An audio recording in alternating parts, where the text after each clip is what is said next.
going on, everybody? We are the Bass Nerds, and I'm Mark, and this is Jody. You like how I like flip the tables? Yeah, turn the usually tables I finally. start this introduction, and now he's trying to take my job. Oh, damn, bro.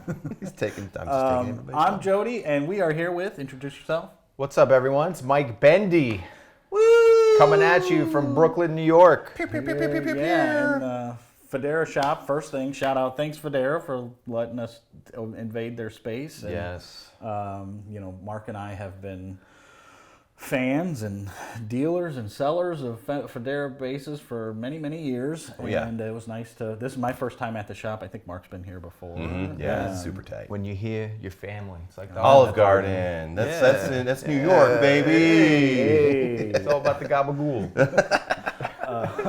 I'm a little bit too much about the gabagool, if you know what I'm saying. Oh yeah. That's why I work out First, all quick the time. disclaimer: these shoes are on their way out, and they've been fucking just destroying my feet. But now I'm also getting like the New York fungus in there, and they're a little ripe. And I'm sorry if they smell. So it's my bad. I Yeah. take full responsibility for that. But that's okay. I think we're dads, so we can move past that. Funky feet all We've day long. we've dealt with. You've got twins, right? Yeah, I have so- identical twin girls. They just turned 9. Look at my fucking hair. Yeah, immediately. Totally white. Oh yeah, I was same with me. At like least you I'm got only hair. 26. I don't even have any. Mine's You're gone. I don't not. even have kids. You know. yeah, I was the same, man. Like as soon as like the kid was pumped out, like I had a big beard for a long time, and I was trimming it, and I sneezed, and I was like, zing, and I was like, oh shit, and I was like, well, I'm a dad now, so might as well do the stash. Yeah. And like so like the hair started graying around here, and then it's moving around, and I got my first fucking gray mustache. I don't have any of that yet. Now I'm just I like, got some oh in the man, beard. now I'm They're old. there. But I'm gonna go for like the what's his name? Sam Worthington? Who's the cowboy guy? Oh, Anti-Ron from Ron Swanson? Yeah, exactly. The other I Ron. can't remember what his name From was. Roadhouse and Yeah. and shit. Oh yeah. with the Yeah. big- Well, anyway, handsome. That's one of the best. I movies aspire ever. to be like him. I gotta drop a cool like 150 pounds, but you know, I got time. Yeah, we I got time. So- Tell us a bit more, like just how you got your start as a bass player. You grew up in Williamsburg, right? Yeah, I was first generation American. My parents are from Poland, so they immigrated here. My mom was 4, so post World War II. My dad was like 21. Met my mom. They're married 6 months later. Had 3 kids. Me and my brother John Benny were like instead of Irish twins, Polish twins, like a year and 6 months apart. Yeah. That's super fun. So I got to hang out in like the real Brooklyn. Now Williamsburg is like fucking. Don't hold back. It's like Disneyland, maybe. Yeah. Well, I've never been to Disneyland, and I've spent very little time in Williamsburg. If Disneyland is like Williamsburg, I don't think I need to go to Disneyland. Yeah. No, it's just like I grew up. There was like hookers on the street. There was Polish drunks everywhere. There was just one homeless drunk Polish guy. My brother reminded me. He looked like Abraham Lincoln, so we called him Abe, yeah. when we were kids. Dishonest Abe. Yeah, dishonest Abe. Just talking himself, just stinky like a nice homeless guy. We used to call them bums back in the 80s, but I don't think you could do that anymore. No, No, they are it's a different time. unhoused. Yeah, individuals- unhoused, right. unhoused individuals now. Yeah. And then, so like, did you come up in a musical family, like parents, relatives that were No, musicians? No. me and my brother are black sheep. Nobody plays music, but my dad, in the 80s, they had like the Time Life through the decades CDs. Yeah. So we had, was it Monterey Pop? Okay. I was 4 years old. My brother put the CD on. I was like, oh, Jimi Hendrix, let's put it on. Yeah. And I literally, like, it did something to me. It ignited, I don't know, I just resonated with it. And from that moment on, when I was 4, I was like, I want to do that. I want to make those types of noises. Yeah. You know what's funny? I heard a similar compilation, and it was who also played on the Monterey Pop. It was Mamas and the Papas. Oh, yeah. Like all the vocal harmonies and shit. Uh-huh. And then later I got like super into the Dead, and then I saw an interview with like Billy Kreutzmann, the drummer for the Grateful Dead. And he was like talking about that festival, and he like roasted the shit out of the Mamas and the Papas. He's calling them dorks. And I was like, oh, I don't like them anymore. I Yeah. guess. So, yeah. The Billy does not approve. But yeah, that was a that's a really great starting point. Yeah. Like, what a wealth of awesome like legacy acts that were just on those stages for sure. Yeah, he was just dropping bombs. It was the Star Spangled Banner. Yeah. That was it. It wasn't one of his songs. It was like It was the Star Spangled Banner. Oh, yeah, I've heard that one a million times. Were your parents like music, like into cool music, or were they? My dad absolutely was. My dad was in Poland post World War II, so it was communist back then, and he was a free thinker. He was like top in the country for how his mind worked. Cool. He was an inventor. Nice. You guys were in the U.S. How old are you guys? 38. 40. You remember back in the day, you used to have like the black box. You could steal cable, get HBO, Yeah. Spice Channel. I don't know. What's channel? Spice? What was on that? Was it a cooking channel? Yeah, a lot of people had to read between the lines, but I had the descrambled one. Yeah, dude. I've watched plenty of softcore porn through like the there's a tip, there's a scrambled boom. Yeah, well we had I don't know what you're talking the little about, black guys. box to hijack that. So my dad invented stealing cable. Fucking A. Yeah. We give this to you. Is he still alive? No, he passed away 7 years ago. Through the fucking universe, wherever you are, thank you. Yes. Thank you so much. I saw so many tits when I was like 8. Yeah. Because of your dad. He's responsible for so many jerk sessions. Thanks, Dad. Our neighbors got cable, and like the cable company came to our house, and the guy was cool. My dad slipped him a 20 or whatever, and he put one of those things on there. So we got like HBO, Showtime, and fucking Spice Channel. I remember that was so cool. Your dad's responsible for that. Yeah, so we were living in like just a railroad apartment. My grandparents had 2 buildings. They bought them for like $60,000, $70,000 in this 1960s and 70s. They both passed away. My mom's parents. But when they sold, there was like multi-million dollars. Right. Who would have thought? Yeah. Couldn't give it away back then. Yeah. I mean, the shit, like, what's his name? Boonshoft with the 5th floor. You know, the whole 5th floor is kind of a similar story. It's like you buy it for pennies on the dollars, and now it's like just like he owns owns the whole 5th floor on Houston, like in he's Soho. good. Yeah, he's good. He's set. Doing all right. That's awesome. So many of those stories. So after my dad did that, it was all cash business, obviously illegal. So I remember him like coming in to the house. He would just be pulling out wads of cash from every pocket, like stuffed in his sleeves and that. So he was like 50 grand, 100 grand. So we moved out of Brooklyn, and we moved into like freaking mansion in upstate New York. Nice. Amazing. Until he got busted. Oh. House was taken away by Cablevision.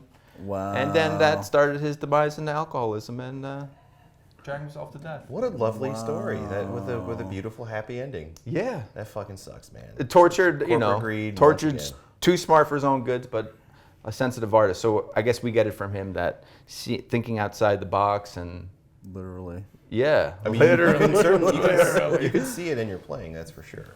Like your playing style and your brothers as well. Like it's definitely outside the box, and it's so like it's innovative, you know. Thank you. That's the thing that speaks like with what your dad did and invented, and like him growing up where he grew up. It's just struggle breeds innovation, you know. Absolutely. And like we've had it really good for a long time. It's been feast mode now. It's in famine mode. It's kind of coming down this way. So maybe there's some next generation innovation. We were talking about this a bit with like the renaissance of the DIY scene, hopefully, you know, because it's too fucking expensive. Everything is.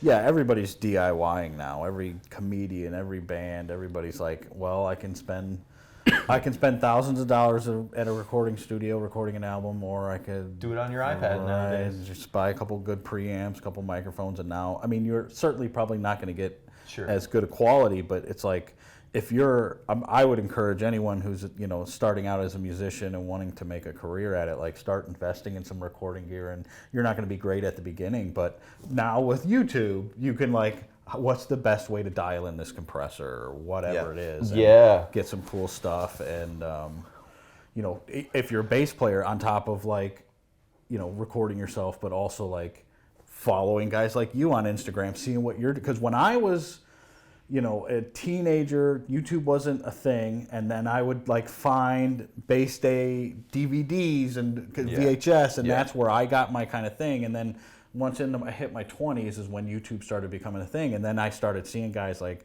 Damien Erskine posting stuff on YouTube, and I was like just dissecting everything he played, and it made me a better player. So those were the early days, and now it's just, you couldn't possibly watch all the killer bass content. Out there, and I'll circle back to that, but my brother was playing guitar for about a year before, and I was like, I want to play guitar. I was like, but no, I don't want to totally rip off my brother, so I wanted to play bass. Yeah. My dad's like, all right, learn one song and I'll buy you everything you need. So my brother showed me the bass line to No More Tears, Ozzy Osbourne. Yeah. So that was the first. Yeah, dude, that's the one, man. So that was the one. I played that. And then my next day we went to Alto Music in Middletown, back when it was on Route 211. Oh, yeah. And was Mike Hamill there? probably. Yeah. Not Mike Hamill. Who's the owner of that place now? John, Schaefer. yeah. What's his name? I'm not sure John's last name, but yeah, he was there when I got my first I bass. like that guy. Yeah, I John's like the his best. vibe. Yeah. But I got my first bass was a Ibanez CT series, and that was like a loose leaf piece of paper. Yeah. And I got like a PV-TNT 15 combo amp. That was my first rig. It probably still works to this day. Nope. Yeah, I'm sure it does wherever it is. Yeah. So I get the bass, I got the amp.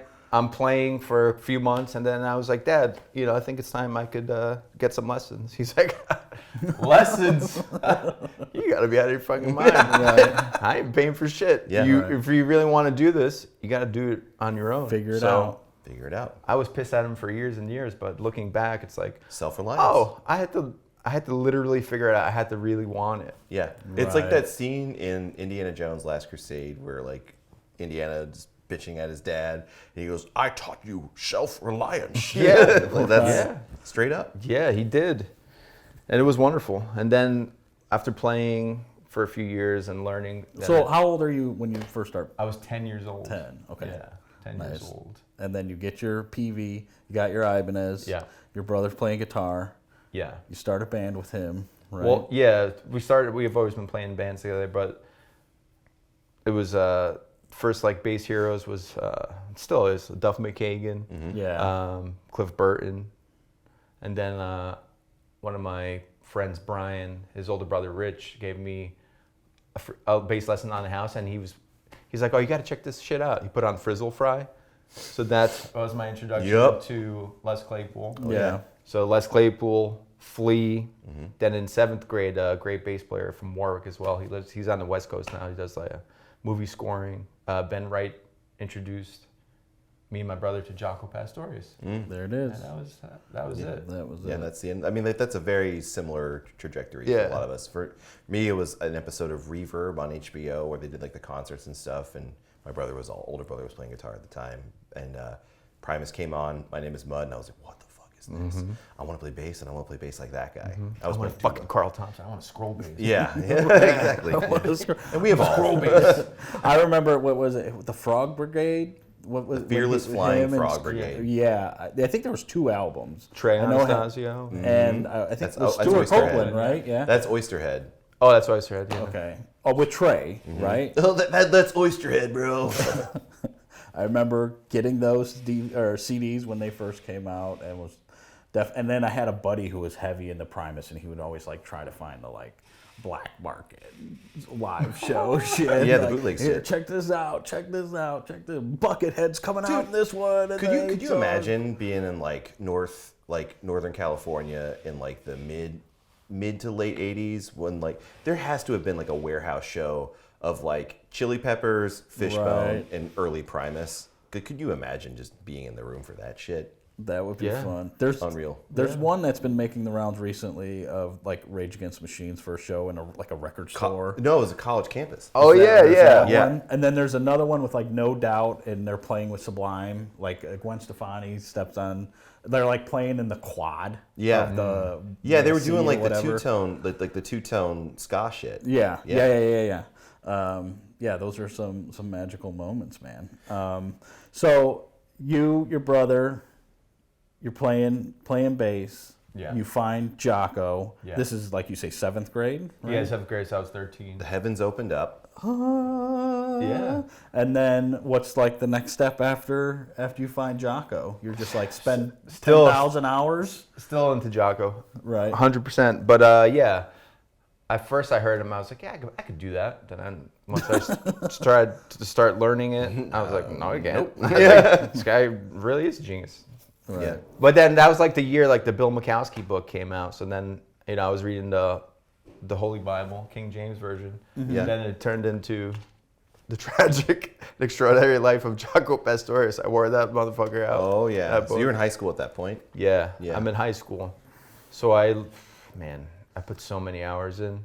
But after Jaco, I mean, like around that time, like Robert Trujillo, Right. when he was in Infectious Grooves, and when he was in Ozzy Osbourne, Cantrell, that shit. I mean, Robert DeLeo, Yeah. STP. Right. Great guy. Yeah. Great guy.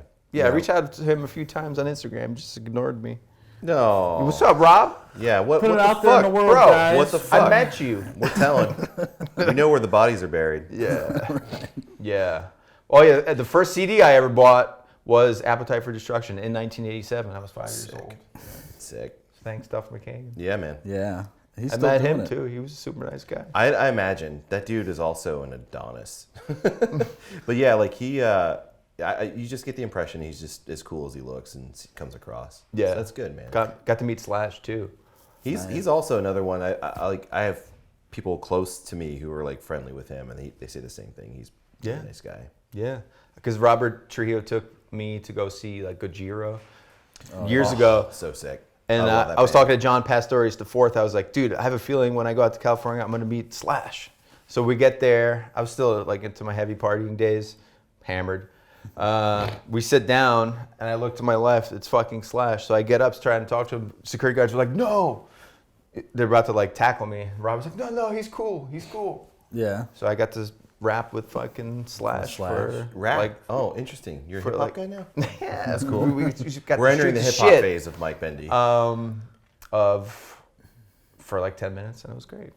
That's It so was cool. nice. That's They say such- not to meet your heroes, but he was one of the heroes, and he was fucking great. Yeah, I've got pretty good luck with that too. Yeah. Yeah, like the heroes are really cool, but like the thing is like they're just people.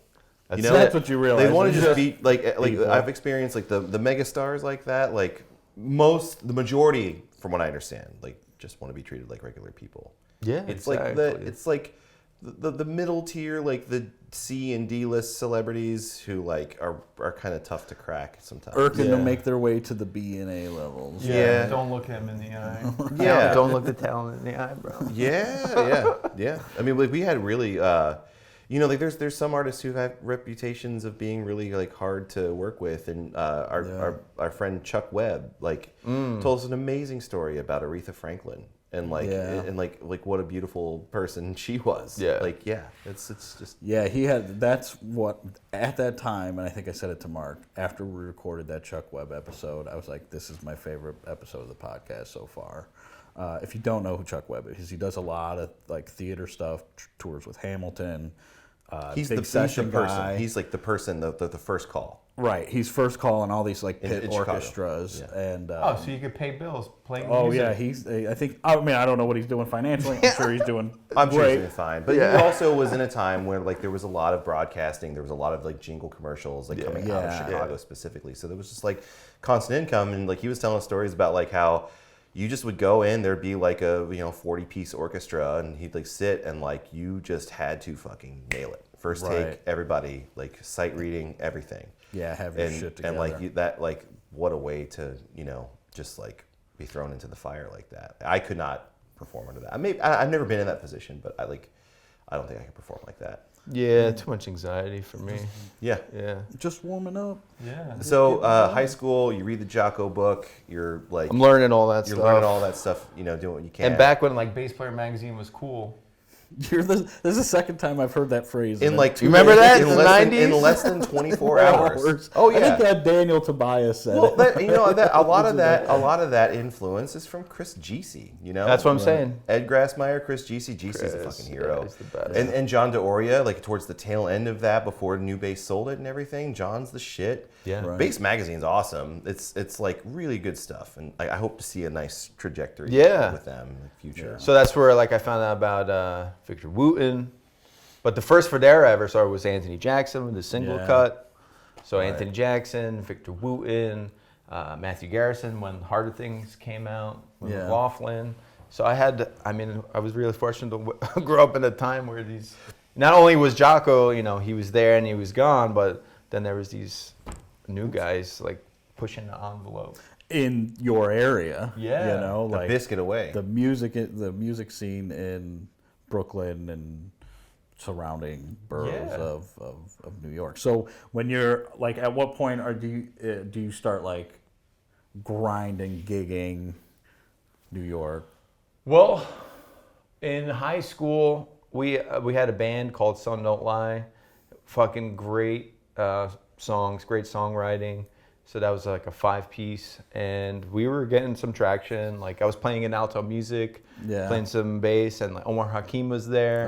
He came to our rehearsal. One of my favorite drummers. Yeah. And my dad at that time was doing like audio video work, and he's like, "Oh, you guys know Michael Brecker?" I was like, "Do I know Michael Brecker?" So me and my brother got to hang out with Michael Brecker a few times, and he was totally into our music. That's awesome. And then I was like, well, I want to keep growing as a musician, so I'm just gonna break up the band and go to New York City. And Fuck. I should have stayed with the songwriting. But then maybe I was a singer in high school. Maybe right when I graduated, I started going to the 55 bar. It was like me, my brother, a couple other friends. It was Wayne Cranch Trio. It was Paul Socolow on lefty bass. And it was Keith Carlock, and I just couldn't believe that. Man. That was literally happening in real time in front of me. We're like this close. There's Wayne Krantz, there's Paul, and I was just like, we were just laughing the whole time because we couldn't believe. Yeah, I love that, dude. What the fuck? I know exactly what you're saying. Like, okay, first of all, the 55 bar was a bucket list place. Rest in peace. I wish Doc I could have. Cueva. I wish I like made a point to go there in the years, and I missed it. But like that reaction to like, so we were talking earlier about Tim LaFave, Jason Linder, Nate Smith, that trio and stuff. And the first time we saw that all improvised, that was the reaction the entire time. It was just laughter. Because like it was so awesome and just I love that's my favorite art. That's my favorite feeling going to see music. That's that I chase that one for sure. Well, like that first time with Tim, Jason, and Nate, it's like you not sure what to expect, but you know that there's the 3 monsters on stage. Yeah. You know it's going to be great. And then what comes out is like better than what you could have imagined. And you're like, I can't believe I'm sitting here right. I had a similar reaction. I recently saw Roger Waters. Oh shit. 3rd row. And I Holy shit. they opened with Comfortably Numb.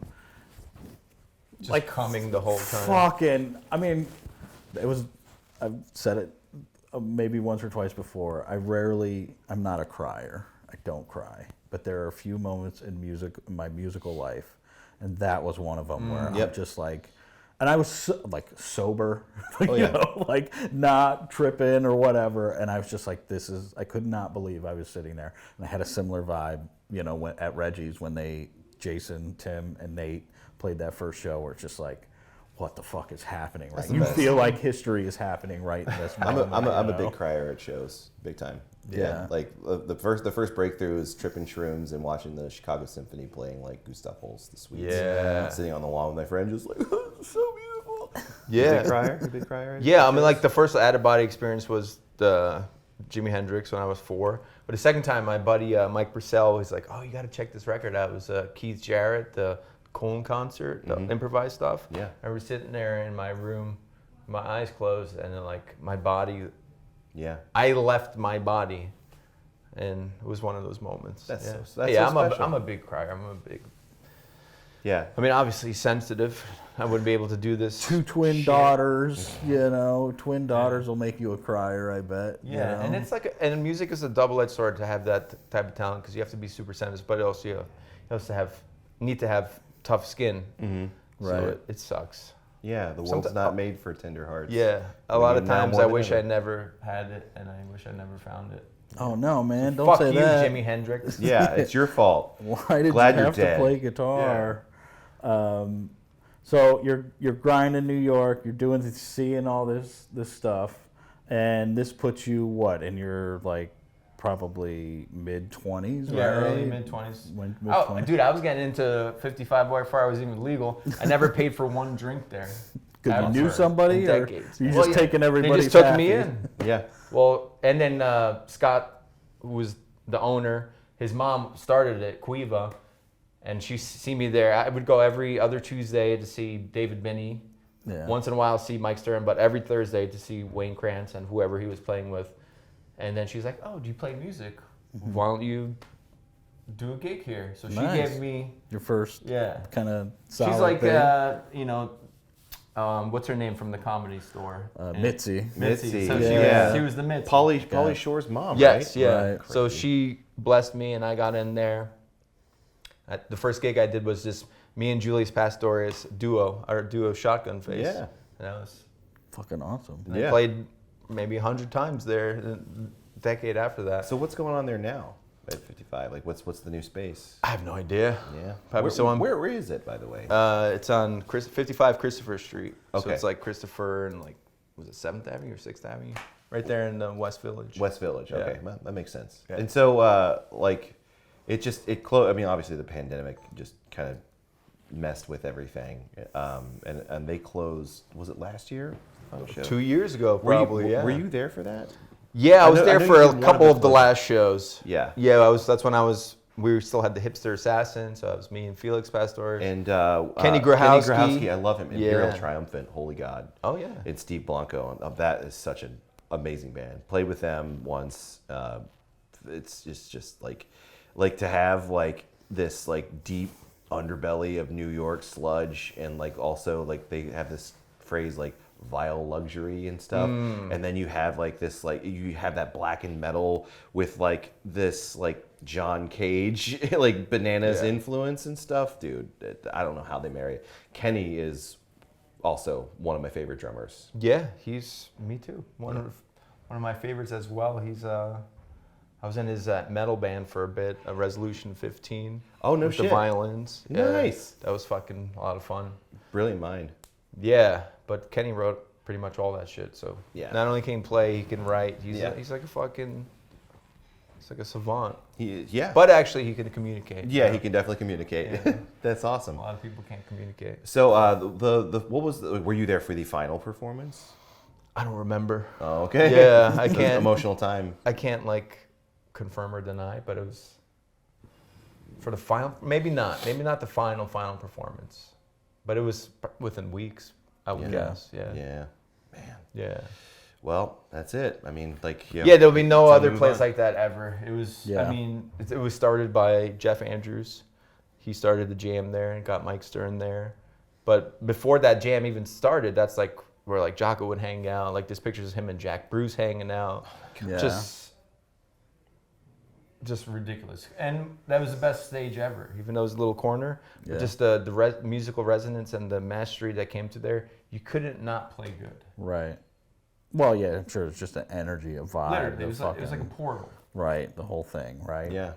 See, we have that kind of in Chicago with the Green Mill, I think. Yeah. It's like, it's kind of this grimy, the stage is a decent sized stage, but you literally, the drummer is here and the toilet is right there. So, like, you just have to walk man. right on stage to go Yeah, to dude, the we saw Danny McCallison, the sax player, Oh, yeah.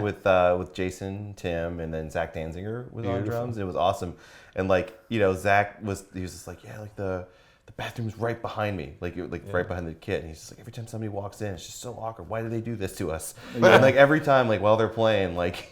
Yeah, the door is Dude. from me to you. I mean, it's like you're It's like- sitting here. He's There's right the here. back. door. As soon as it opens, every single time, he would like look over at the table at me. He'd be like, So good, dude. I love that guy. but- Dropping bombs. So like there's you said that's kind of an end of an institution, but like what would you say like are the current maybe 5 kind of cool spots, coolest as they could be currently? I have no idea. I have No, gigs. you're not in it. You're just like Oh, in New York City, I'm not sure. I'm sure New Blues, fantastic. Played there a few times. That was great. I'm not sure. yeah, I'm a dad now, so I do gigs with Blues Clues that I really and- want to do. It's not like people are offering me gigs. Like, I might be too obscure or whatever. But my dream is like there was a Vincent. You guys know Vincent Gallo, Buffalo '66. Yeah. He's one of my heroes. Yeah. He's a collector too. Like, He's a collector. Yeah, gear he's collector. just a fucking genius. Yeah. But he's like, because he got Buffalo '66 on print, and he had the final say of the edits. But in this one interview from the '90s, after it came out, he's like, it doesn't matter if what the critics think, this or that. I know if one day it could be 500, 1,000 years in the future, and just one freak kid's gonna put on my music or my Right. movie, and it's gonna change his life, and that's what it's all worth it. So in this lifetime, I always wanted to be the rock star. All that shit fall into these dark holes and sell my soul, but I never, like Vince Gallo, I never sold myself out. So Well, but no I- one owns me. I have no fucking handler. Sure, but you're fuck like you, still doing except for like your the daughters. Mike Bendy. Well, that's my heart. Yeah, Yeah. I do it out of love. Not Yeah, of course. they're not tricking me to. Oh yeah, I mean, I feel the same Yeah. way about my boys, but also like fuck you guys. Yeah, exactly. It's like I feel I've been in a few situations where it's like you're kind of being initiated into the dark side by certain people I'll go unnamed, but I never committed to it. So yeah. to be those people, you have to be in the club. Like George Carlin says, it's a big club and we ain't That's in it. right, dude. Yeah, we've been Um, quoting George Carlin a lot since getting here. Yeah. Like, yeah. So I never sold out. Thank God, because then I'd be fucking doomed. Well, but you're still playing music, right? You got the Mike Absolutely. Bendy experience. We have the Bendy effect. man. Bendy effect. I'm Yeah. sorry. So you're still doing your thing. You maybe Yeah, I'm just the right teaching. price hasn't come along to sell to. Yeah, I was talking to my coworkers here earlier. I was like, I know who I am. I know my worth. I know my value. So it doesn't really matter if I get the gig or not. Sure. I don't play the fucking cocksucking game. Right, I don't right, play right. that game. I don't play the games. It's fun though. Sure. Don't you? The cocksucking game is fun. Yeah, I mean, if you're into it, it's cool. Like I've never and just everyone's just super self-centered, and they only will talk to you just to get ahead or do this or that. right. This is the game right here. This is every single interaction. Oh, hey, how you doing? But like you're right here. Yeah. And they're constantly searching the fucking room for somebody else that they can like leech off. Pivot of point, and shit. this or that. Exactly. Get me this. Who is the most valuable just person not to working. be in this room? I'm just not working. I'm just not working. Fuck that. Yeah. No time for that shit. And that's what really turned me off, because I always knew I was a great player, and the people that I admire reassured that to me. A lot of people, even Anthony Jackson. But That's awesome. it's like, So to cross over into peer status, yeah, that's gotta like, be a good feeling. and people still do it like worldwide for me, and it's just like, thank you, I appreciate it, but it's I guess it's not about me anymore. It's about Well, the I'm next not saying- generation or my grandkids or some freak kid in the future. But isn't that always been the role of the bass, right? In its form, it's not about the bassist, it's not the me show. It's Yeah. how we contribute to things, and Yeah. you've made a tremendous contribution. Thank you. Thank you. I appreciate it. Well, and then you're also like outside of the gigging thing. Yeah. You're director of sales here at Fodera. So you're sales, marketing, and social media. like still doing it. And so, like that- like in from a a way cons- that's making a living. And Yeah. from a in the thing. consumer standpoint, to see someone who like can fucking walk the walk, Right. it just like it's a true endorsement of that. Like when did you like start? Did you start playing Foderas first and then? Oh yeah. Moving So into it? check this out. My ex-girlfriend Jess, her parents were awesome and supporting and loving, and I got my first Fodera used 5-string non-solid top chestnut burl Brazilian rosewood fingerboard 35-inch. I'm shivering. Her parents were like, At that time, I was managing a video store, Joe's Video. Remember? Like rentals? Yeah. Oh man, I miss the smell. Yeah. They even had a porn room in the back. I don't miss that smell, but I miss the smell of a brand new VHS. Yeah. And that was in Chester, New York. So there was a Camp LaGuardia there. That's where they ship all the non-housed folks up there and mentally ill. So they would walk from Camp LaGuardia into the strip mall in Chester. And they would sneak into I would have to kick out a couple of Camp LaGuardians from the porn corner. That place is just a biohazard Yeah. at some point. Well, anyway, so Mr. and Mrs. Heck, they loaned me the money to get my first Fodera. And it was literally exactly 1 week after 9/11, after the Twin Towers fell. Okay. So driving in, there was still smoke coming up. And yeah, that's where I met Joey and Vinny. Well, I met him like maybe a couple weeks before that. I just came in with like my girlfriend, just play some bass. And they're like, oh, this kid's fucking good. Yeah. Do a thing. Then that used instrument came along and I got it. They loaned me the money, and that's like once I had the Fodera, that's when I was like that big growth early on. So I was like 19 years old. So I would play like 5-10 hours a day. Yeah. Yeah. I mean, that's a true endorsement from like 2001 to like 2015, 2016. Well, Fodera had a partner, Jason, who's actually here picking up his bass. I'd love to see him. So I was working I made their first website back in the day, right after high school, like 2001. Okay. I took Man, a HTML class. This fucking town is just, there's no shortage of like these, like I was telling him, we were walking by a school, I was like, I bet that's the Smarty Pants school. And I was thinking about all the people I've met here. You're all just jacks of all trades. Every one of you. I had to do it. Yeah. I like nice things, so no one ever gave me money, so I had to figure it out. So HTML course, you built the first I learned website. Photoshop. I did that, and I worked here for a while, but I was in my 20s and just a madman. So Right, Jason fired me Because because I was a fuck up, but I had a good heart. you deserved it. Yeah, maybe, but it was just the way it worked out in the cosmos. So then, through David Lynch, I learned transcendental meditation. About 2 weeks after doing that, I met my wife, and then everything kind of started clicking, and all the bullshit started going away. So then I worked for Apple. I was hired when Steve Jobs was still alive. So I worked for Apple for 7 years. Then I worked for Elon Musk at Tesla. Became like the best owner advisor when that role was there in like a matter of months in the Northeast. And then Jason called me back because I was talking to him. I sold his dad a Model 3 dual motor. And he's like, you think, I was like, I don't like you here. This is when Elon was like, I don't like salesmen, so there's no more bonus structures. Right. I was like, what the fuck? What am I doing here? They said that even if I was an underperformer, I'd get $150K a year. So then I was talking to Jason, and he's like, yeah, well, what do you think about coming back to Fodera? I was like, let's do it. This is right after Jordan left to do. No, I worked with Jordan. You worked with Jordan? Yeah. So he transitioned out. I don't remember. It was like 5 years ago. Yeah. But I got in, and I've been with Fodera. It would be 5 years in June, and just totally transformed everything here. Awesome. Yeah.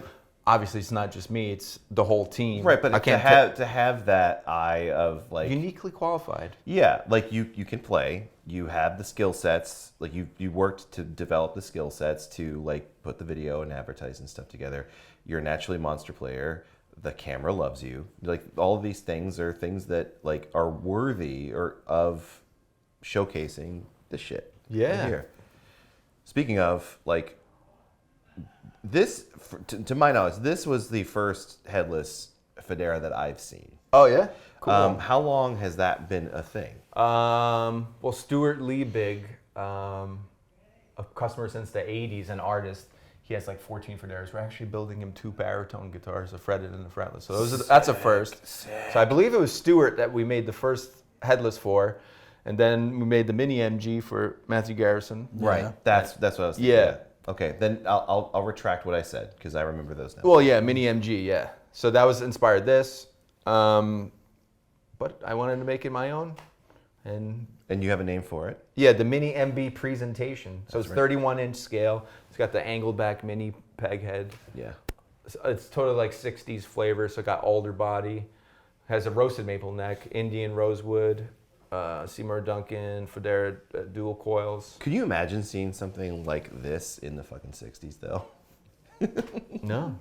I mean, like it like, but with it though, like the design of it, it's like, it's so like futuristic in like the way that like the Jetsons. Yes, in a way. totally. It's like futuristic. Yeah. Like Yeah. this futuristic for the 60s, you know?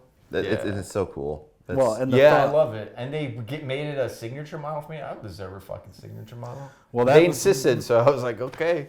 that's where I'm at. Is like, you know, Mike Bendy gets lent money from his girlfriend's parents to buy a Fodera, and here you are with your own signature fucking designed It's baddest bass manufacturer on the planet, right? 100% for Right. that. But it's really weird. Sure, I'm sure it's weird. Yeah, but I awesome. accept it and I own it. You know, Right. it's a wonderful experience. I went from supposed to I was gonna fade away like a fucking comet to changing my life and bought 2 houses. I drive a fucking Tesla. Yeah, Kicking Sane, ass. pragmatic about insanity. You know. yeah. Mhm. Everyone's crazy, and I embrace my creativeness and my awkwardness and my flaws. No one's fucking perfect. Yeah. And Yeah, I'm just trying to be a better person every day. Be a better dad. Be a better husband. You know? That's what And we're all trying it's to hard do, work. right? It is hard work, especially in like an environment that's just like you have constant access to so much vitriol, you know? It's just hard to like push through that sometimes. And yeah, the transcendental meditations really kind of like Oh, yeah. set you on the right path. yeah, twice a day, 20-minute sessions. But like I was like, if this works for David Lynch, and I'm a huge Who are you to David poo-poo Lynch that? Fucking Yeah. Yeah. nerd. Oh yeah, hell yeah. So I how said often- that worked for his creativity. Maybe it'll help me. So it definitely unblocked a couple blocks in my mind, and Yeah. I've been doing it for like 15 years now. How often are you doing it?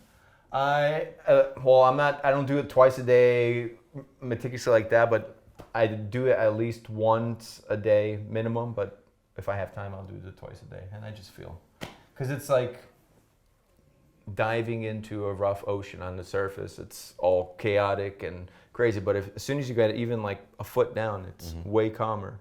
And- So you dive in there, Yeah. and then you bring back that universal consciousness, that unlimited potential back to your Yeah. waking life. So the transcendentalists, right? This dates back to like towards turn of the century, where they like sort of developed this practice. No, it's And when ancient it's- from. Oh, I know that, but like there was like a transcendentalist movement. Yeah, right? the And, like, Maharishi Mahesh Yogi with the Beatles. Yeah.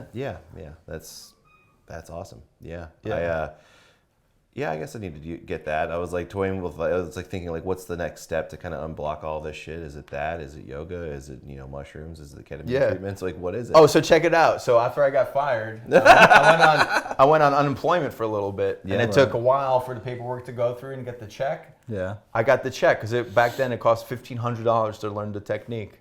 So I learned the technique with my unemployment check, and I bought a PS3 at the time.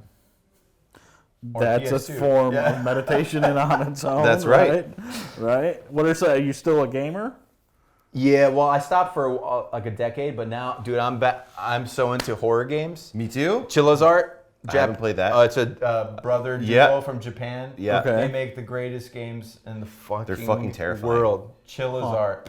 Follow them on check 'em out. Steam or Patreon. Yeah. Unfucking believable. There's one like you're like stuck in like a haunted mansion. Is that one of them? Well, there's one They're called very- The Kidnap. You're a kid and you're getting, kidnapped. There's a radio station. There's And they're haunting and like beautifully like only the presentation. way the Japanese can. Yeah, man. Yeah, for sure. There was that like it was like another like Japanese like art director who did Death Stranding. The Oh, one with, yeah? like Yeah. Norman Reedus. So good. I mean, of course, like I know it's not like a Japanese company, but like The Last of Us is just Yes. like untouchable. Like it's Yes. for like especially being a parent. Yeah. That oh my god, that first sequence like at the end of that like my kid was Yeah. like 2 or 3 when I That played game it was for a the first game time. changer. I got it the PS4 for the first time. It came with that. I've been dying to play it. I'm like downstairs in my dad's basement because we were staying in for Thanksgiving. Oh, and God, like my son's asleep and my wife comes out at midnight and I'm Yeah. like playing and I look at her and I'm just sobbing and she's like, "Are you okay?" And I was like, "It's really sad." Yeah, man. Yeah, I beat that one. I beat the remaster when it came out for PS5. Yep. The second remaster came out too. I need to get on that. That's brilliant. I love that. I love the whole series. But Resident Evil's fantastic. Say it again. The Chilla's art, like a Chilla's chinchilla. art. Okay, Chilla's. Yeah, so that's like their mascot, is little purple chinchilla with. I need to dive into that. So what's the first game? Kidnap? The first one I played by them was the Kidnap. And that's the one where you're a kid who is kidnapped. Yeah. Okay, and is that the first one you'd recommend? There's so many good ones, but I would play the convenience store first. I got turned on to. That's the one you'd recommend first. Yeah, the convenience store. It's fucking incredible. Okay. I got turned on to it by this streamer. He's also amazing weightlifter, Max Taylor. Max Taylor Games. His fucking personality's on fire. Yeah. So I was thinking, like, maybe this will be my niche. If I play music and play horror games, I could have my niche like Max Taylor. Do it. You know? Fucking do it, man. You know? I would watch that shit. I'd subscribe. Start I'd streaming, pay for bro. the Patreon. Get on your Twitch game, man. So what platform is the convenience store on? PC. It's on PC? Yeah. I haven't done a lot of PC gaming, but I know, I rebought a PC because of Max Taylor. I was like, I need to play Chilla's art. So and you can get like Steam Deck. It's all and on shit. Steam. Yes. So I can probably. I think Could that's get the the next Steam move. Deck. I got a So buddy who's got one. my son right now is he's 8 and he's been begging for a PS5, and in my mind it's just like we were gonna get one. Yeah. But like it's like there's not enough exclusive games right at the moment for us to justify exclusive games that are also like games I'll allow him to play. Sure. There's enough for me to do it, but there's not enough for him for me to justify bringing it into the house, you know? And so we're doing this thing where like just similar to like what my wife and I have experienced when we were kids, like we wanted this thing, it was this pricey thing.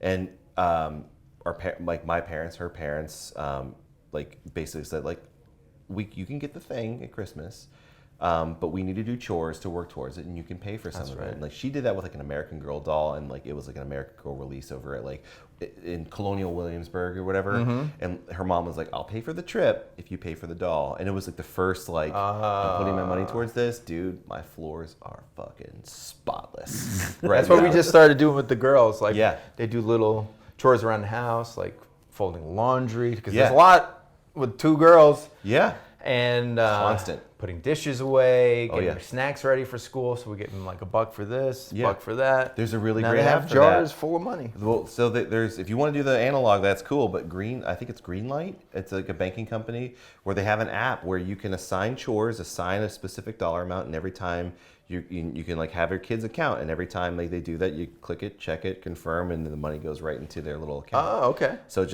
I'll makes it check a that little out. easier if Yeah. you want to be cashless. But jar is just I think a bit more Yeah. satisfying because they can just see it all the time. But yeah.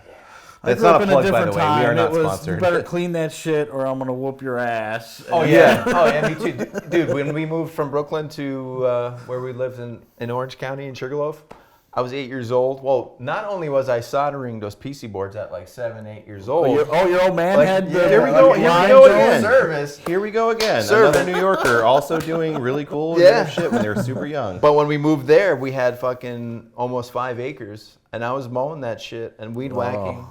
From Yeah. 8 years old. Yeah. on.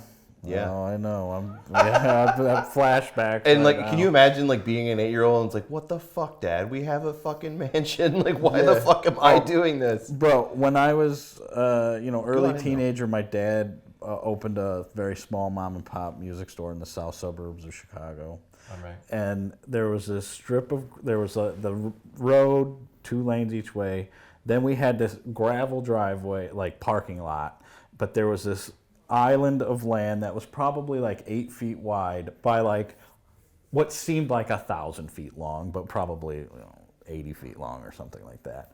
And my dad was too fucking cheap to buy a weed whacker, so I had a hand sickle.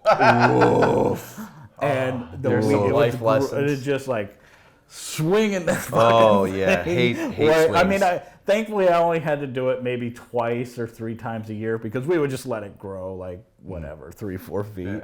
And then I would go out there and spend all fucking day to then go get man. like a pizza puff at the Yeah. Bozo hot dog across the street. My mom would we were definitely like the free labor for sure. And like anytime my brother and I would like get into a big fight or whatever, she would just be like, I want you to go out to the yard and I want you to pick up every leaf by hand, one by one, put it in the trash. Ugh. And fucking hated it so much. And did it build character? No. Mom, it built resentment. So it built character. I love you, Mom. Sorry. Yes. I want to briefly circle back on the black box thing with Yeah. your old man. Yeah. So like, Can we talk about this, by the way? Oh yeah, Cool? Okay, cool. it's way past 7 years. It was in 2000 when where the court case was over. Yeah, we could talk about that. Okay, cool. Just make sure. right.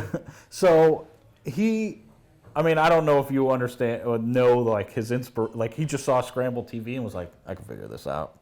Well, yeah. Well, before that, he was like, he had a passion for music, so he was building like tube guitar amplifiers. So he knew All right. the waves. Yeah. And so he cracks the code, and then is literally also doing all the manufacturing. Yeah. So are you telling me that my buddy who had a black box, like your dad sold it to, like it came through him? Yeah, it was somehow. it was like a Northeast network. My dad worked with a few different people. Sure. And yeah, I remember like meeting on the Palisades Parkway, like at one of the gas stations to unload the goods. How old were you at that point? I was just young, like 6, 7, 8 years old. And you were helping your dad? Oh, Like, yeah. Oh my God, that's so Dude, I always hung out with older folks. So like, my dad was a big partier. He was always the life of a party.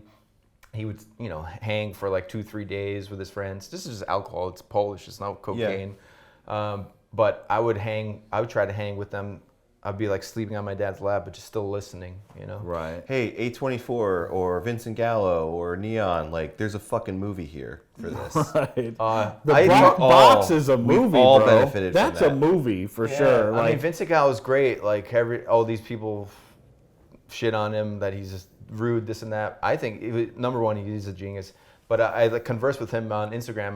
We check in with each other, and he always responds. He's fucking the man. I was like, really? Yeah. He's talking to me? Yeah. Well, Yeah. this is probably gonna, like, once you approve everything, this type of conversation will be the main clip. Yeah. We'll Right. collaborate, and so if he follows you might fucking see it. Yeah, I mean, my buddy Andrew turned me on to Buffalo 6 Days. Like, yeah, I think you'll like this movie. Yeah. Changed my life. Yeah. Changed my life. there you go. And Yeah. your dad changed our lives. Yes, exactly. So similar, having kind of like tyrannical kind of parents. My mom is a fucking saint and an angel. Yeah. She put up with that Yeah. for so many years and stayed married. She's still around? Yeah. Yeah. Yeah, she's going to be 68 on the 21st. Nice. Yeah, so This- she's... This month. Yes. This week. Yeah, exactly. Yeah. Yeah. Yeah. Shit, man. Well, Yeah, awesome. Well, so- happy early birthday for your mom. Yeah, like on my mom's side of the family, all the females, they're like martyrs, Yeah. Did I just commit like a New York sin, by the way? What? Like say hey to your mother for me? Like, hey, say happy birthday for your mother? I will. Okay, She would cool. appreciate I hope it. I'm not committing a New York. Daniel Tobias last night was like, like if you, I saw somewhere like if you could describe your city in 2 words, what would it be? And he said, your mother. And he's like, dude, like I could say it to that table over there, just that. And I guarantee We'd there'd start be a fight. fighting. Yeah.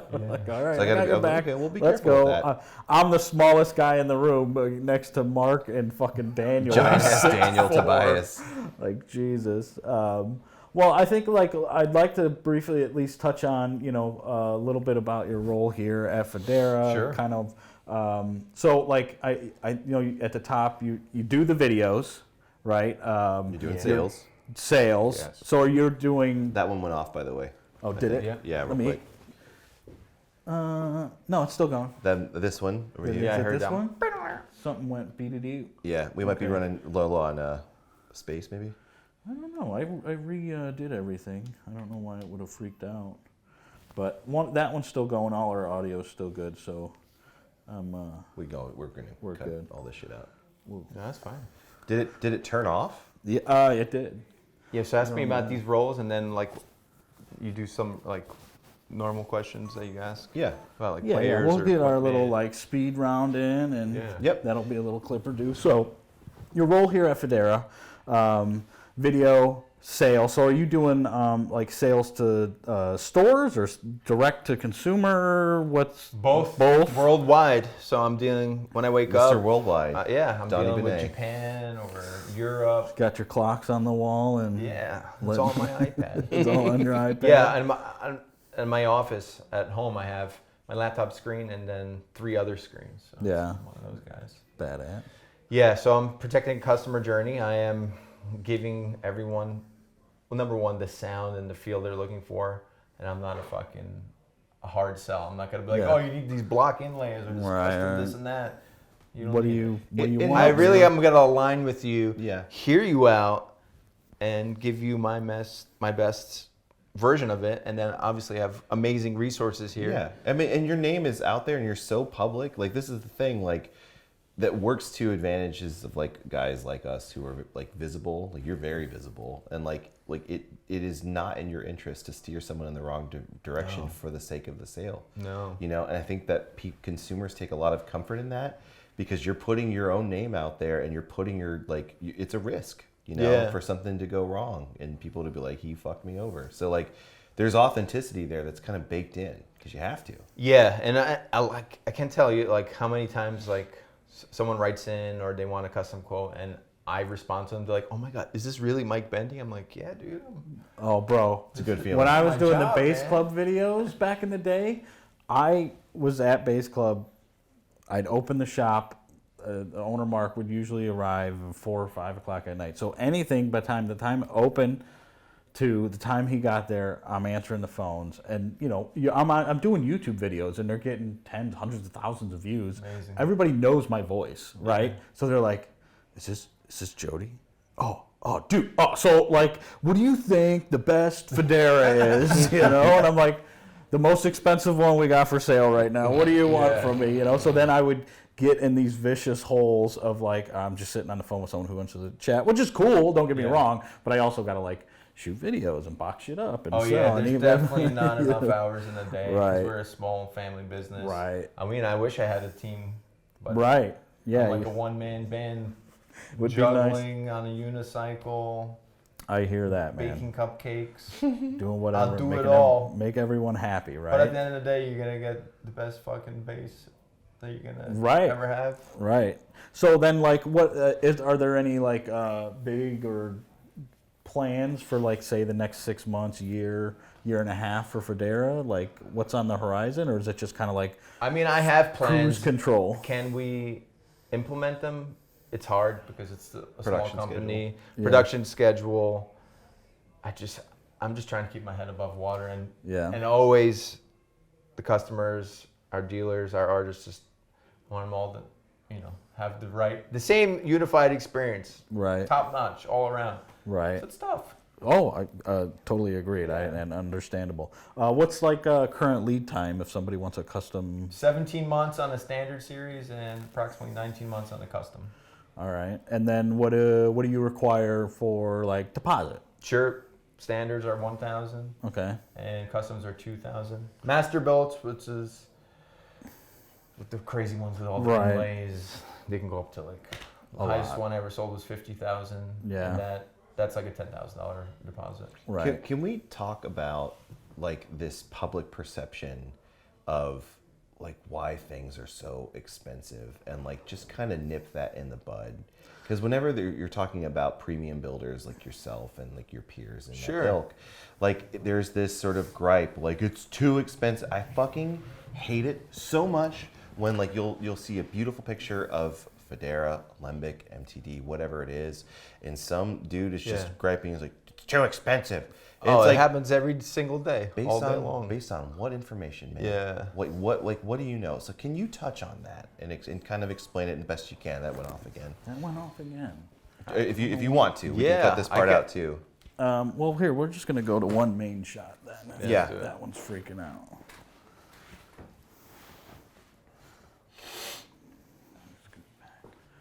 Diddly diddly do. I don't know why that one's freaking. That'll work.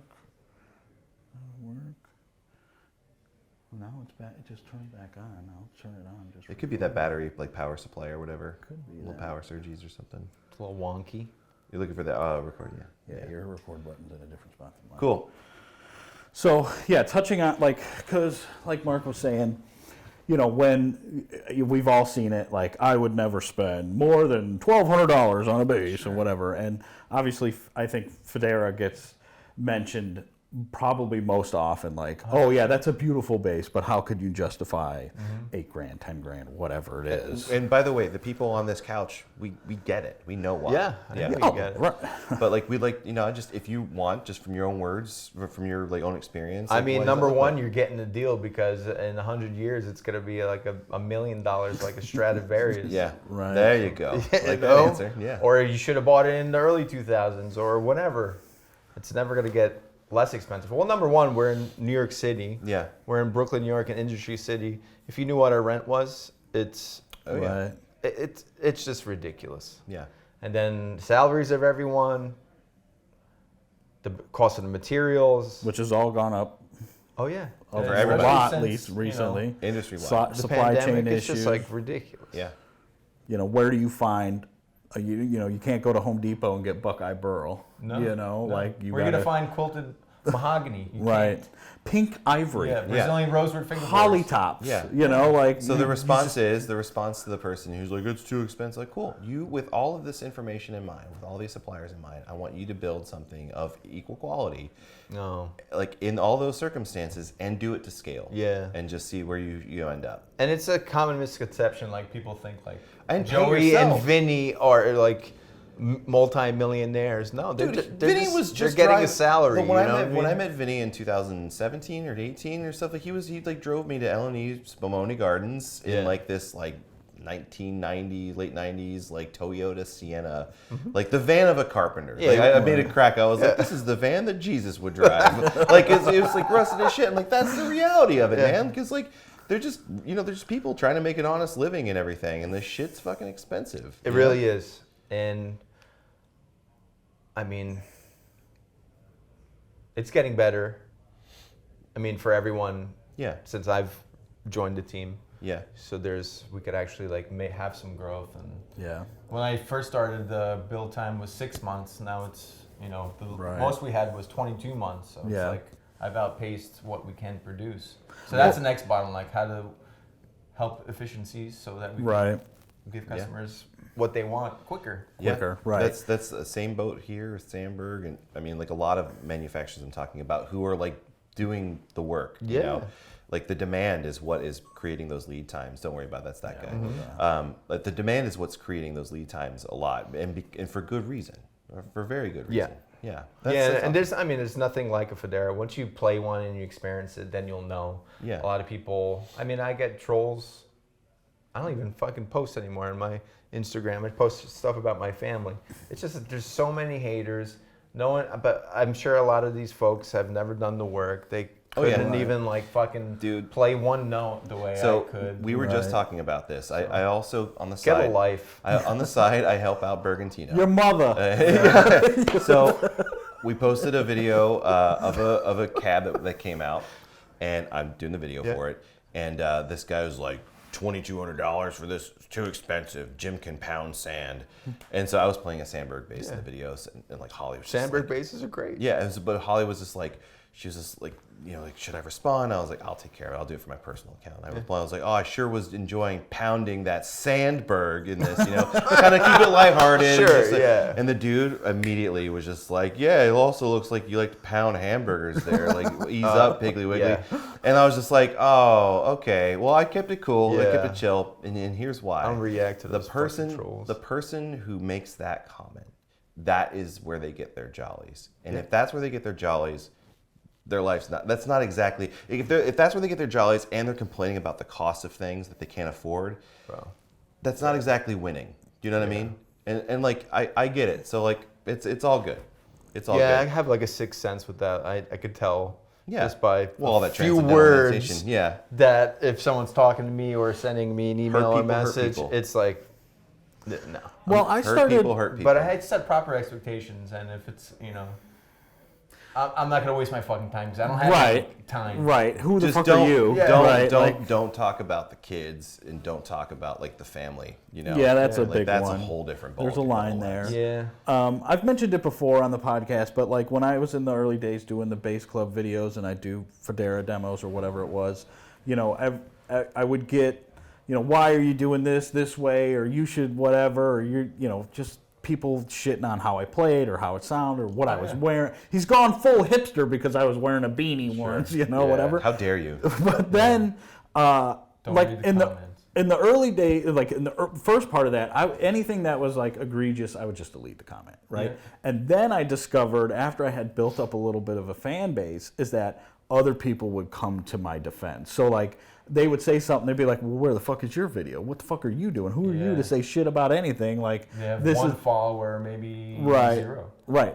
and no profile picture, hidden, whatever, type of thing. Yeah. So I at a certain point was like, well, I think it maybe bothers Mark more than it bothers me. Yeah. I just don't give a shit. Like, what if all the comments are you're a fat piece of shit? Like, I don't know you. I don't really care. Oh, dude, whatever. I grew up in the South. I was fat, and like 9/11 happened. Like when I have a Middle Eastern last name, 9/11 happened when I was 15 years old. Like I'm used to it. You've been through the mill. It's nothing new. Like it's nothing new that I've heard. It's more just the sadness of like how sad that person is to sort of like put that out there. That's what affects me more than anything. Well, it's a reflection of themselves that they're trying to make you feel a certain way. And if you fucking get gaslit and you react to it, they win. Yeah, they win. And but like when you approach them like calmly and like you if they DM you or like sometimes like if you respond like calmly, coolly, a lot of times you'll get like the direct message. It's like, hey, I've been going through a lot. I'm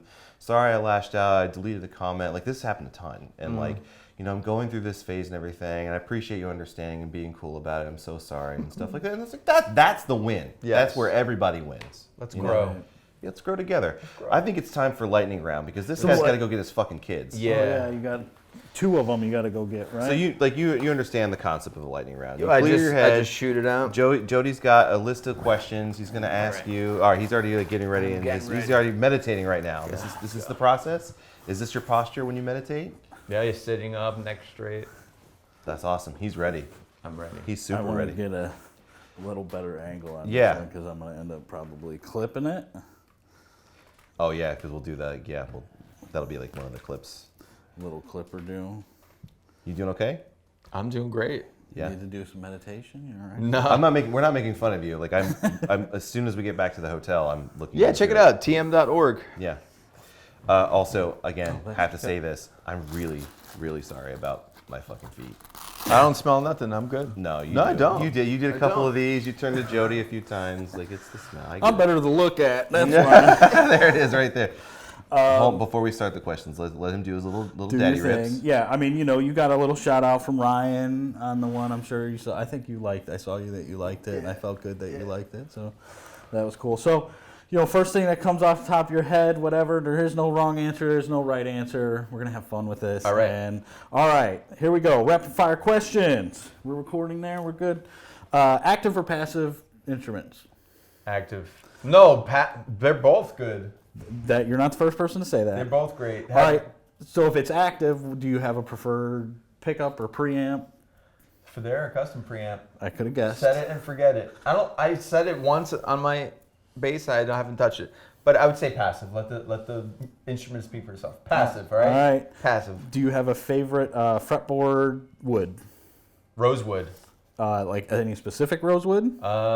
Brazilian if I could afford it, but I have Indian rosewood. It's the warmest of the rosewoods. All right. Brazilian is the brightest. And that's what you prefer? Yeah, if I could afford it. Okay. On your $10,000 base? $18,450. $18,000. Who's counting? Right. Who's counting? We're talking pennies on the dollar here. Yeah. Do you have a favorite speaker size? 12. All right. That's what's up. This is the hardest one. Do you have a favorite bass player or maybe a couple of your favorite bass players? Well, number one, Jaco Pastorius. Changed my life forever. Modern players? Anybody? Good influences? What? Yeah. Well, who's a couple of your favorites growing up, and who are a couple of your favorites now? Growing up, Anthony Jackson still is. Victor Wooten, Matthew Garrison, O'Teal Burbridge, Bob Babbitt, James Jamerson, Les Claypool, and Duff McKagan. Now? Yeah. Sheree Reed. Yeah, Sheree. Reed, yeah. He's a monster. We did some videos with him. Yeah. That did really well. Yes. Witchy K. Dmitry Gordetsky, tall bass player. Plays with Usher. Oh yeah. And congratulations on the Super Bowl, right? Yeah, Oh, first I saw that. Fodera ever on the Super Bowl. That Yeah, was I saw fucking. I was Yeah. so excited. I'm like, he's playing Fodera. I mean, of course, Tim LaFave. Yeah. Anyone at the 55 bar. I mean, Ryan Stasek. well, of course, yeah. Ryan's my boy, man. I love what he does. Kevin I love Scott? what he does. Kevin Scott's another one of my boys. Also one of my biggest fans. I haven't talked to him in a while, but he's awesome. Yeah. Right. He's awesome. Touring with Government Mule. Yes. Coming to a city near you. Government Mew. One of the best guys ever, and he'll shoot you straight. Yep. Right. Don't fuck around with that guy. Oh yeah. Do you have a piece of gear you regret getting rid of? Yeah, that my first Fodera, Oh, the okay. chestnut burl Brazilian rosewood one. Is there? Would you? And number 30. I own number 30, but I sold it when I was getting married to fund the wedding. Well, But I'm still married. Number 30 was a Fodera? Monarch. Monarch, Yeah. JJ, yeah. All right. Hard case or gig bag? Gig bag. Do you have a favorite gig bag? I use the mono ones. Yeah. The Groove Gear ones are sick too. Yeah. Tube or solid state? Solid state. What's your go-to? Well, I guess the next question is current rig. Trickfish. Trickfish. Yeah, I got the 2 single 12s. I have the Bullhead 1K and I have the Bullhead Mini, the 500 watt one. 5K. Yeah, the 5K. 0.5K. 0.5K. Yeah. That one's sick. I chained that into both 12s and it gives me 750 watts. They and sound it's- so good. Yeah, it's gnarly. Yeah. I love it. But tube is fucking ridiculous too. Yeah, I mean, my philosophy has always been like gigging to solid state, and if I'm recording, I'd like to go through a Yeah. tube head. But I have Bob Babbitt's old acoustic 360. I bought it from a guy in Jersey. Was It's in it my that- attic. Shit, yeah. that used to be Jocko's or what? Because No. I heard some stories yesterday that Jocko would just like leave them all over the place. Sure. Because he was like, I'm not hauling this shit. Yeah. So all these venues and studios would have 360s sitting Jeff at 'em. Andrews would say, like, Jocko would always say, hey, you know what? I don't ever worry about my bass. He would leave them out, like when he was homeless or whatever they call it nowadays. He's like, I don't worry about my bass. My bass will find me. Well, because he could pick up any bass Yeah. and make it sound Sure, great, sure. right? Do you have a favorite pedal? I was using Amplitube, so like virtual pedals. Virtual stuff. But yeah. for the past like 2-3 years, it's just been direct. Like Victor Okay. Bailey, purist. You're just going straight in. Straight in. Straight So up. favorite pedal is a tuner. Yeah. Tutor. Exactly. Do you have a favorite string, brand, type, size? Fodera strings. Fodera. Yeah, Fodera by DR. Our new strings are fantastic. I was always a fan of stainless steel, Yeah. but I've been trying out nickel for the past like few months. They're great. Nice. 28, 45, 65, 85, 105, and 125. Okay. Yeah. Do you have a favorite hardware finish? I see black and chrome over there. Yeah, black. Black. Black. What are your thoughts and feelings on relict instruments? If they're done right, they're badass. Sandberg did one for the Victor Wooten, his like personal bass. Like there was like a couple for Yeah, you that's guys. right, for Thomann Yeah. in Germany. Yeah. Is there a band you wish you could play with, either for a tour or an album or something like Yeah, that? I mean, I'd love to play with Vincent Gallo. Or there's a new artist, Yacht Club. Yacht Club. Yeah. Okay. Fucking incredible, Yeah. dude. He lives in New York. We've been talking back and forth. I would love to play with Yacht Club. Awesome. Amazing songwriter. Let's put that out there. Yeah. Yacht Club. Let's do it. That's all the questions I have. Now, Mark usually throws some weird do it. curveball questions that Who's are your first childhood crush? Alicia Silverstone. No. Like my age or Yeah, somebody you knew. yeah, my Marlena. Did you tell Yeah, I told her. her? Is she still alive? I'm not sure. And what did she say when you told her? Her friend Jessica tried to block it because then she didn't want me to talk to Marlena, but 'Cause- Jessica. Yeah. How old were you at the time? Probably like 3 or 4. 3 or 4. Wow. Marlena, dude. Right out of there, man. Marlena and Jessica was just like Yeah, she's she's like, no, I'm gonna write you notes. What's the it's not vag blocking, but it's like cock blocking. But Yeah. like, yeah. Well, that sucks. Favorite pizza topping? I do extra cheese and mushrooms. Extra cheese and mushrooms. Yeah, dude. Are you a sauce boss too? Like I love extra sauce. I don't know why. No, No, just I like thin and crispy. thin and crispy. Yeah. Okay. Not too doughy. With watches, I see you got an Apple Watch. on. Yes. Do you prefer analog or digital watches? I mean, from a convenience standpoint, I'm an I get Aquarius from the future, so digital. Digital? Because then this is all connected. that. If you could do an analog watch, do you have a watch that you would lust after? Yeah, the Rolex. I think it's the Aviator. The Aviator. Yeah, it's those a good are watch. cool. It's so slick. Yeah. It's a slick ass Yeah. watch. The Tesla car that you're driving right now, what's the dream car? Well, it's a Model 3 standard range plus. I mean, probably be Model S Plaid That's the dream car. It doesn't have to be Tesla, just any dream car. or the Cybertruck. Cybertruck 6. Cybertruck, man. Yeah. Man, that looks like straight out of like the video game, like car racing game, the futuristic racing games Yeah. from like for CD-ROM Yeah. on the C drive, like in the 90s. That's straight out of that shit. But I it believe- belongs in Twisted Metal, but Yeah. I would drive it. But dream car like combustion would be like a 994 Porsche 911. Yeah. Yeah, specific year. It's like the mid 90s one. I know The Joey fat drives ass. something. Yeah. Well, the wide rear end. kind Joey of thing? drives something like that, right? Yeah, he's a Porsche guy. Yeah. Yeah. He drives it in Porsche's always been my favorite. Yeah, it's just the German engineering in that. That's you know. right, man. Favorite city in the world? New York City. New York City. But although I was in Tokyo last year for the first time. Oh, yeah? And Pretty solid. Tokyo was fucking incredible. I have a question that I asked yesterday because I think Mark is wrong on this one, but Reese's Pieces or Reese's Cups? Cups. Fucking right. Yeah. Amen to that. Yeah. Look at I'm a this guy. peanut butter whore. Well, I they all love peanut butter, so I need the cup. And yeah, Right. oh yeah, dude. Last night Daniel Tobias took us over to one of the Stewarts, like if you yeah. get Stewarts, and we're like, is that the place that does the sodas? It's like the same place, but they have ice cream and it's good.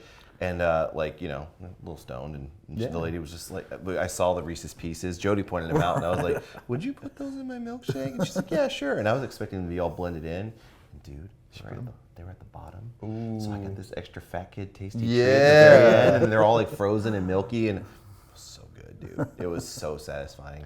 That's all I got, man. Dude, thank you Thank so you much. so much, man. guys. This Yeah. was awesome. This is super Awesome. fun. Thank you so much. Also, big thank you to Fodera for Letting us use the space, of course. When you're here, your family.